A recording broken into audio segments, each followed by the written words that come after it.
Well, I think you get excited basically right after Christmas and New Year's to just get back on the field. And, you know, we always need a breather after the season, which is usually a month, and you just can't wait to, you know, see some of the changes, what's going to happen, and you just can't wait to get on the field, and especially down here where the weather's nice. But we've been down here about a week or so already. So many guys coming in early. We've pretty much almost got every pitcher in camp this week that's already been here working, and about 10 position players have been here already. So we've kind of already started a little bit. When you look at Matt Garza, what do you want to see from him to know that this last injury is behind him and that he is 100% and ready to be that #1 guy?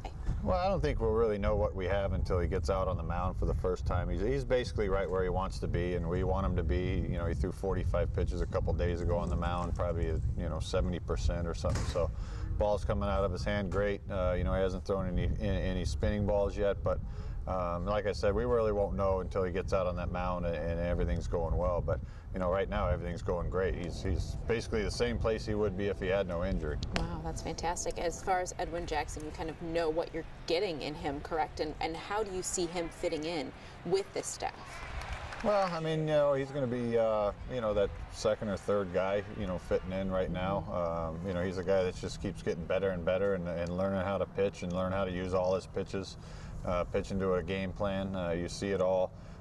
You know, you have 3 guys at the top of that order right now that can, you know, can go out there with no-hitter type stuff with Samardzija, Garza, and Jackson. Was Samardzija, you say, one of the surprises of last season? Did he surprise you what he was able to do consistently?